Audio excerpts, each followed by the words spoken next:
ہمارے پیارے نبی حضور پاک صلی اللہ علیہ وسلم کا آخری خطبہ۔ اے لوگوں سنو، مجھے نہیں لگتا کہ میں اگلے سال تمہارے درمیان موجود رہوں گا۔ میری باتوں کو بہت غور سے سنو اور ان کو ان لوگوں تک پہنچاؤ جو یہاں نہیں پہنچ سکے۔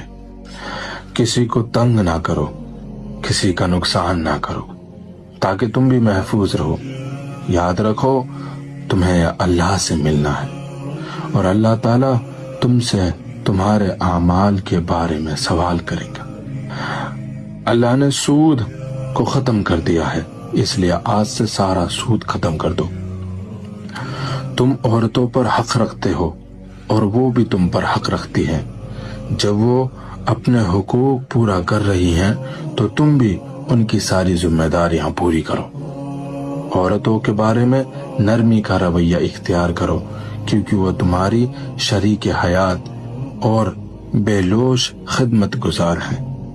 ابھی زنا کے قریب مت جانا۔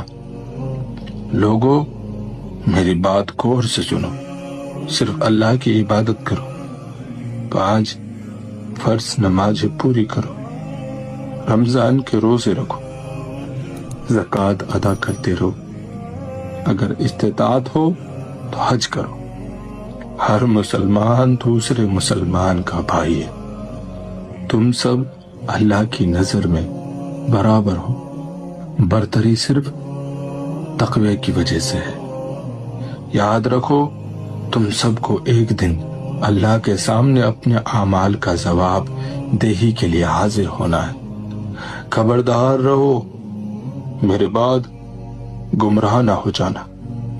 میں تمہارے لیے 2 چیزیں چھوڑ کر جا رہا ہوں، قرآن اور میری سنت۔ اگر تم نے ان کی پیروی یعنی ان پر عمل کیا تو کبھی گمراہ نہیں ہوگے۔ یاد رکھنا میرے بعد کوئی نبی نہیں آنے والا اور نہ ہی کوئی دین لایا جائے گا۔ میری باتیں اچھی طرح سمجھ لو۔ سنو تم لوگ جو موجود ہو، اس بات کو اگلے لوگوں تک پہنچانا اور وہ اس بات کو اگلے لوگوں تک پہنچائیں، اور یہ ممکن ہے کہ بعد والے میری بات کو پہلے والوں سے زیادہ بہتر سمجھ کر عمل کر سکیں۔ پھر آپ نے آسمان کی طرف اپنا مبارک چہرہ اٹھایا اور کہا، اے اللہ گواہ رہنا، میں نے تیرا پیغام تیرے بندوں تک پہنچا دی۔